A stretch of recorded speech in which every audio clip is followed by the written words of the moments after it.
Hi guys, welcome back to my channel. For those of you who are new here, my name is Amber. When you see me in this exact outfit later on in the video, no you don't. I may or may not have forgot to record an intro to this again. That's besides the point. We're gonna do it now. And next week is the release of Onyx Storm. So this video is just like a combo of finishing series I'm in the middle of / seeing if I can finish a reread before the release. It's kind of just a normal weekly reading vlog, but we'll be reading The Blood Traitor by Lynette Noni. I think when I started this video, I was already halfway through this book. So it's going to be finishing this book and seeing if I can finish my Iron Flame reread before Tuesday. Really before Saturday. I want to finish this like within the next, today's Thursday, so I kind of want to finish this in like the next couple days. I've been reading this on my Kindle because I'm too lazy to hold this. So let's see here. I think I'm getting close to the throne scene. For those of you who know, I'm pretty sure I'm getting close to that. I feel like I'm not that far. I'm not in part 2 yet. Okay, so I haven't even hit part 2 apparently. This is me not having a single clue where I'm at. Okay. This is where I'm at. I'm on page 435. So I'm like 69% of the way through this book, 70% now. And let's see, this is chapter 45. I don't know, I still found myself losing interest like at the 50% mark of this. I think that's roughly around where they end up going to where Cat is. I'm not good with names. You guys will, if you haven't realized this yet, you're going to realize very soon that I am terrible. I will be in the middle of reading a book and I will forget 90% of the names of the places and the characters while I'm reading. And it's not that I'm not enjoying what I'm reading. There's just something with my brain that cannot keep up. And this week is especially terrible. It's probably the worst time for me to choose to do so. And probably the worst time for me to be doing a reread, but I'm trying to detox myself from caffeine a little bit because I'm at the point where it's legit doing nothing for me when I drink it, and I get terrible sleep every night. So I'm trying to go like a week with no caffeine, and I feel like my soul is withering up and dying. My brain, not there at all. Not even remotely there. You could ask me a question right now and I could give you half an answer and forget what I was talking about. That's how bad it is. So rereading this, I already forgot a lot of what had happened, and I'm not doing myself any favors because I'm still not retaining probably 80% of what I read. Pretty much the only things that I'm retaining are like the funny little scenes that make me chuckle throughout this. Nothing of importance is sticking, and that's a problem. I'm gonna stop rambling now.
So I just finished The Blood Traitor. I'm going to give this 4.25 stars. I felt like this book kind of started off a little bit slow for me. Not even. It was good at the very beginning. Pretty quickly fell a little flat. Picked up again. Fell flat again. Then like the last 10 to 15% of the book was just like completely action-packed. But overall, I felt like this was a very good finish for the end of the series. There were a couple plot twists that I didn't see fully coming. There is one character in here which I kind of called being a snake. It was just a little too fishy, the things they were saying, and I was like, I don't trust you. I don't trust you. And I ended up being right on that one, so that one wasn't like a huge shock to me at the end.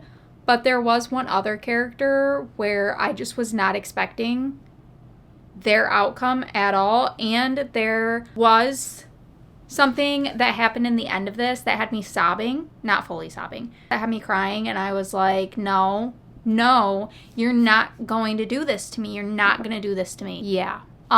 Overall, I feel like I would have enjoyed this series a lot more if after the second one, I would have just went and picked this up.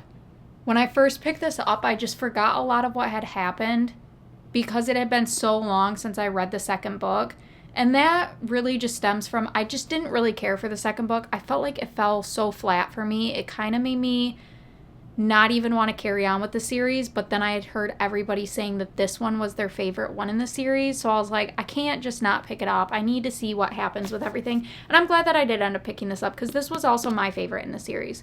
The first one's really enjoyable, second one fell flat for me, this one pretty much equally as enjoyable as the first one, if not a little bit more, but I quickly remembered things that were going on as I was reading this, and I quickly fell back in love with these characters. I think that they all have a very good dynamic and communication throughout this book. There isn't really a single character that I didn't like in this book. I loved all of them, especially Calden and Cresta. Those two, I love them both. They're so sarcastic. They're so funny. They do not take anything seriously, and I love that. I think, in my opinion, I think that they made this book and this series. I did enjoy Kaiva. It's just she kind of was just a little bit of a lackluster main character for me. She kind of felt more like a side character. And Jaren was okay, but he's kind of a crybaby. I don't know, just something about him. He just doesn't come across as like a strong character. I think that Calden was everything. Honestly, I would love to get like a little novella out of this series just to kind of get like a little catch up in the future for these characters and like what they're doing now. Like a fun little holiday novella I feel like would be a really good add-on to this series. Fingers crossed. But yeah, overall, I would recommend the series. This is true to YA. There's no spicy scenes in it whatsoever. The most you get is kissing, and that's it. If you are looking for a YA fantasy with like trials, magic, a pretty subtle subplot of romance, I definitely don't think that they make that. They kind of do in the second one, and I think that may be what kind of ruined it for me, was I feel like the romance aspect was focused on a lot more in that one, which still has a pretty big focus in the beginning of this, but I also really enjoyed the tropes. I don't want to say the tropes just because I feel like that would give away the whole entire series, but there are some pretty big, like, popular tropes that a lot of people enjoy in this series. And just overall, I think it's a really fun read. There are a lot of suspenseful moments. You get kind of like that dark, grim atmosphere, but then also you're getting a more magical, fun atmosphere in here too. And like I said before, all the characters are really lovable and enjoyable. And I felt myself really invested in what was going to happen to all of them. A lot of plot twists in here that you don't fully expect. I feel like it was a really well-written fantasy. Just know, if you read the second one and you're like, you know, maybe this isn't for me, I would still recommend pushing through and getting to the third one because I think the third one makes it. But yeah, now we're going to go into finishing the reread of Iron Flame because it is only 1 week until Onyx Storm comes out. And I have been really slow with reading lately, so I'm still, I think, like 60% of the way through my Iron Flame reread. So that's going to be the next thing that we do in this, and hopefully I can finish that in the next couple days and maybe start I don't know if I'll start another book. Maybe I'll pick up something that I was kind of already in the middle of before. But yeah, that's kind of the game plan for the rest of the week. So yesterday I randomly went on a spree of just redoing this whole entire corner. Solely because I wanted my big chair back over here and I really don't have a lot of space on the side of my bed. I used to have a little fold-up chair there, but yeah, I decided to get rid of that, and now here we are. I kept all that shelving the same. I mainly just moved this one over here and then moved this over here. So not a ton has changed, really. It was just this getting moved over there, but I do like it a lot better like that. I wish I had a little bit more space on this side so this fit a little bit better, but at least now I can use it a lot more. And I really wish I would have recorded me doing so, but it was a very spur of the moment decision. And then after I was done, I was like, you know, this could have been a perfect part in the vlog. Missed opportunity. So last night I got to 77%, and it says that I have roughly 4 hours left in the book. So my goal is to finish this today. It's Friday. I have nothing going on today. We'll see how much I can read. It gets a little difficult with my kids because they interrupt me a ton and my focus goes out the window and then I have to reread the sentences 10 times. So this 4 hours will probably really turn into like 6, but I'm going to try and finish this today. And then that'll give me like a couple days until the release. So with that being said, got our coffee, Kindle.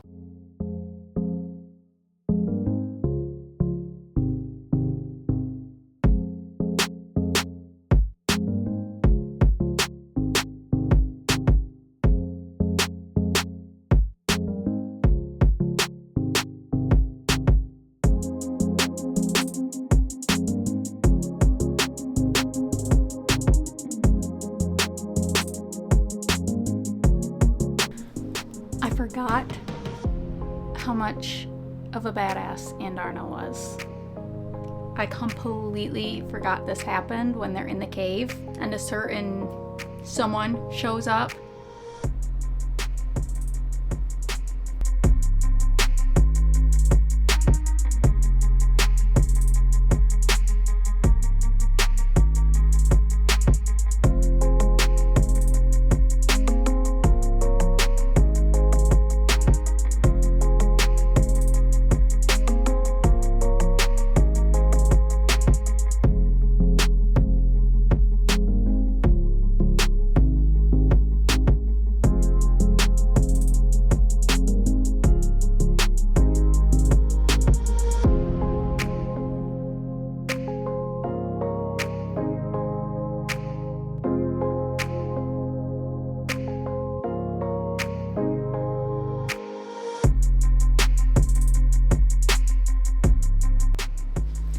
Every time there's a scene with Andarna, all I can hear in my head is that TikTok sound that's like, my Shayla. That's how I feel every single time that I read something with her. And this one's no different.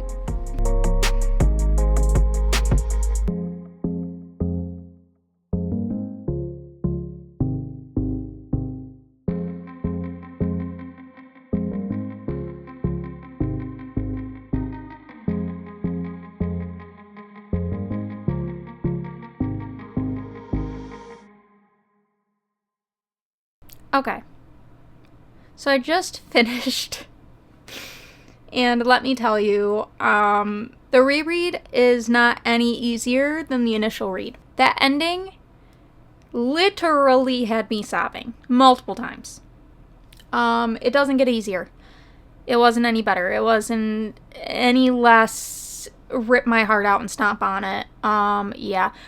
I will say I did like it better the second time than I did reading it the first time. The same things still bugged me about it. That has not changed, but I did pick up a lot more on little things that were said that I believe are hinting towards other things, but I'm not positive. Again, it's only a couple days away from release day, so we'll find those out soon. And I quote, "I love reading. It's so fun."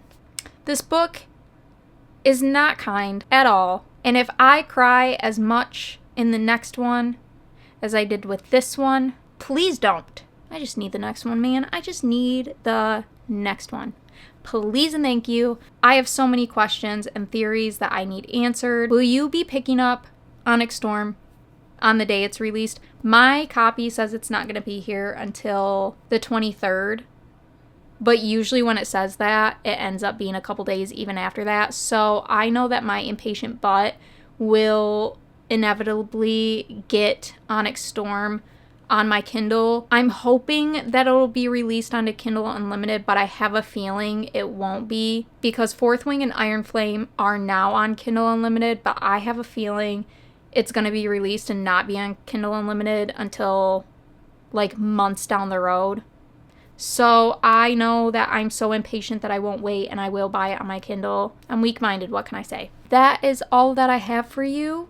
Thank you so much for watching. Make sure to leave a like and subscribe to stay up to date with all my future videos. Next week I will be working on my Onyx Storm reading vlog. I'm going to make that one spoiler-free. I'm not even going to put spoilers at the end. It's going to be a completely spoiler-free vlog, and I hope to see you in the next one. Bye! Also, it's going into spoilers as soon as this thank you for watching goes away. So this is your warning. Click away now.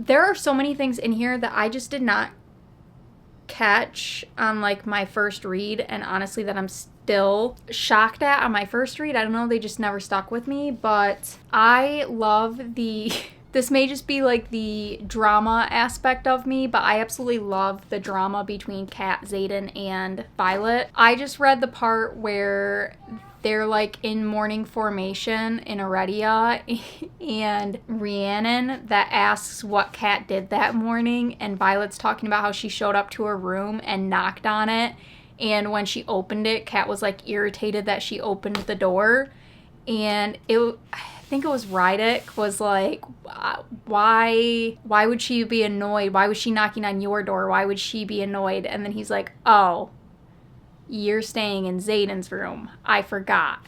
And she's talking about how she was like in pretty much a see-through robe. I don't know. There's something about all their like drama scenes that just get me. And I love reading them.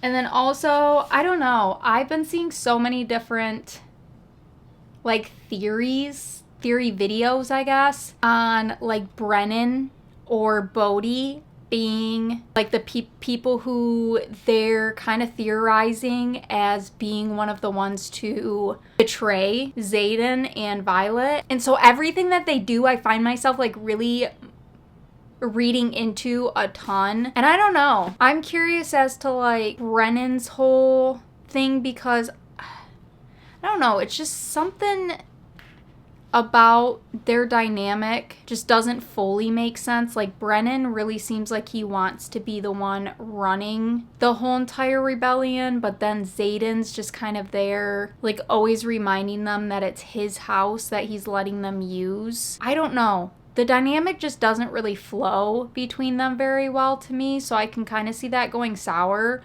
And also the other theory that I am very curious on, which it could be a stretch, but it makes sense to me when I was watching it. I don't remember, I saw it somewhere on TikTok and I don't remember who was saying it, but a girl was talking about how the Venin that Violet always sees in her dream or whatever, and she like can pretty much feel their touch, and she talks about how their breath is almost has like a sweet like a hint of something sweet to it and she can't put her finger on it. Someone was talking about how they think that the Venin is actually Xaden's. Someone was talking about how they think that the Venin is actually Xaden's grandpa, who was, I don't know how to, don't come at me, I've never looked at how to pronounce these, but Sigale, I have a feeling that's not even how you pronounce it, but we're going with it. We're rolling with that.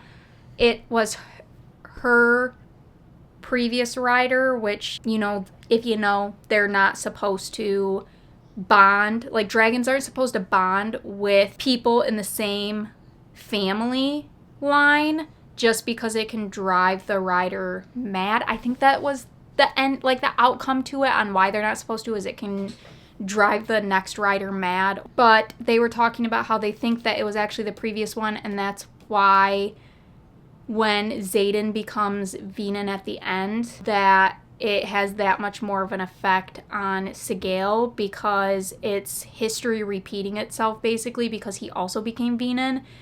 And that is why that Venin in Violet's dream says to her that, something to the extent of her or Xaden are going to become Venin, not for the reason she thinks, but actually for love. And so that ends up being Xaden becoming Venin to save Violet because he loves her.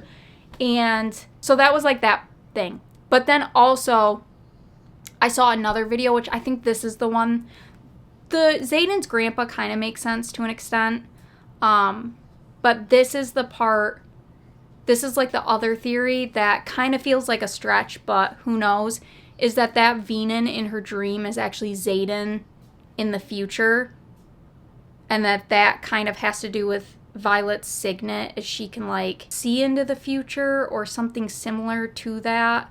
So it's kind of like how Melgren can see the outcome of fights, but that it was actually Xaden, and that's where that sweet undertone in their breath comes from that she can't quite put her finger on, but it feels familiar, is it's actually Xaden because he talks about how his favorite food in the one letter is chocolate cake. So it's kind of a stretch, but that one also low-key kind of makes sense. They both make sense.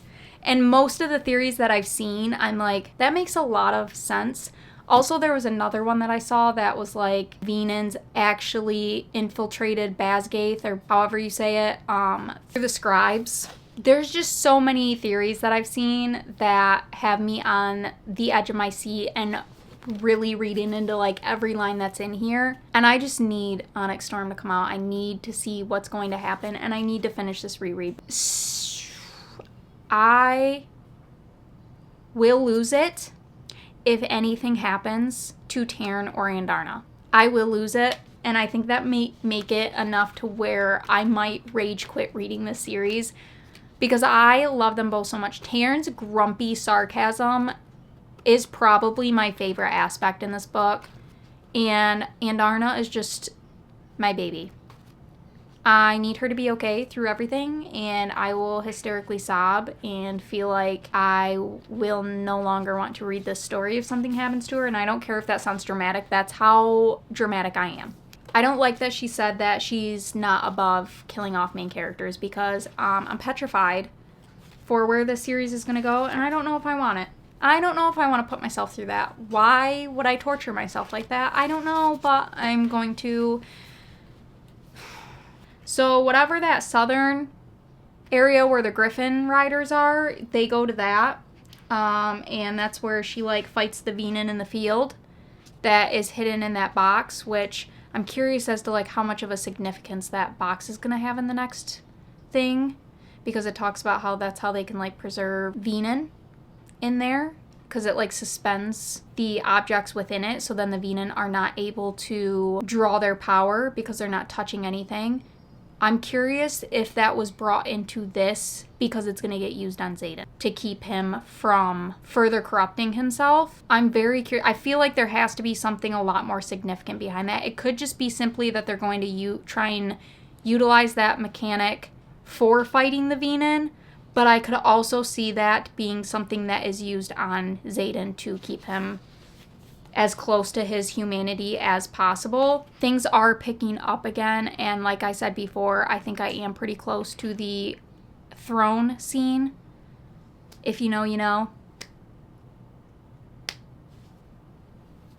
Thank you, Xaden, for all that you do.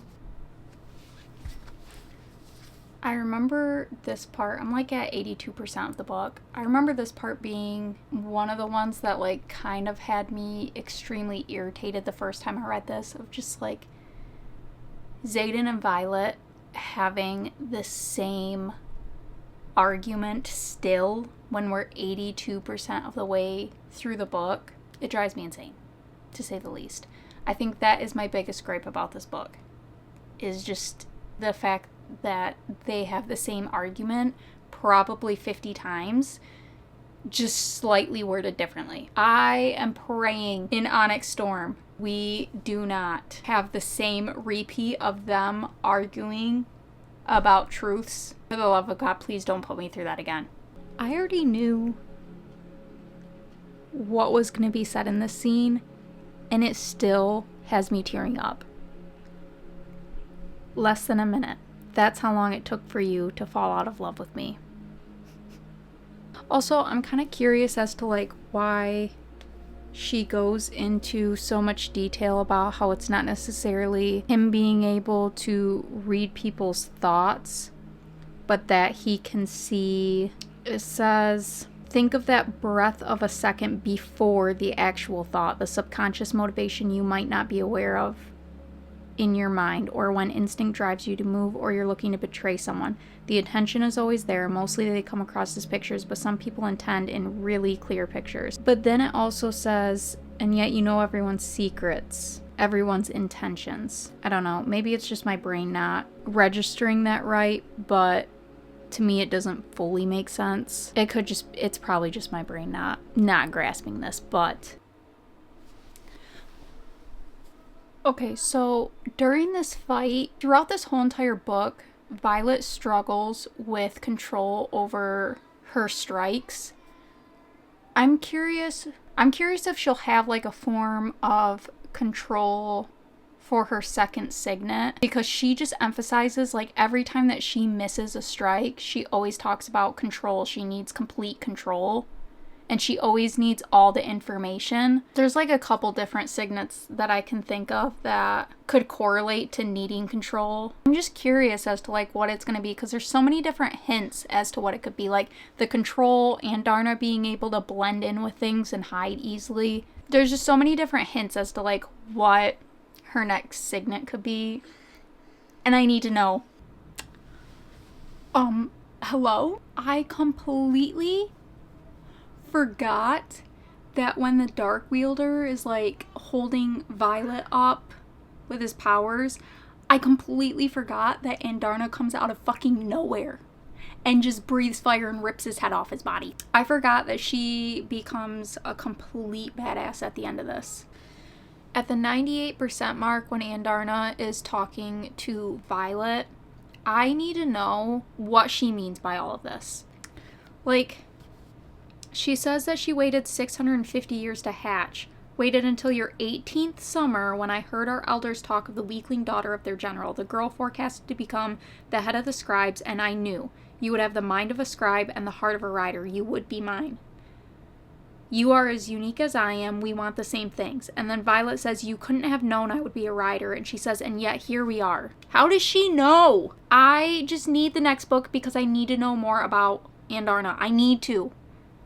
It's killing me. When Andarna says how she makes her scales black after Violet talks to her about how she's the 7th breed of dragon, which they never do say exactly like what she is. They just talk about her being the 7th breed of dragons, and then she goes into talking about how she's waited centuries for Violet to come along. And then on top of that, the part where she says that she makes her scales black because she wants to be like Tarn. Okay, let me just sob a little bit more here. Let me just cry a little bit harder. And then the whole entire time, I've hated Violet's mom. But the whole entire time she's talking about how she did this all for her kids and she forced Violet to go into the Riders Quadrant so that when the time came for this to happen, she would be strong enough to be able to deal and do everything that was needed to be done. And then she talks about how they're both so proud of all 3 of their kids, and she will now be able to be with their dad again. Okay, again, sobbing. I am fucking sobbing. And then finally, when Xaden turns around and she's like, what could be out there that we need to worry about? And he turns around and he says, me. And he whispers, you love me. And it's not even a question. It's just him reassuring himself. Let the water flow.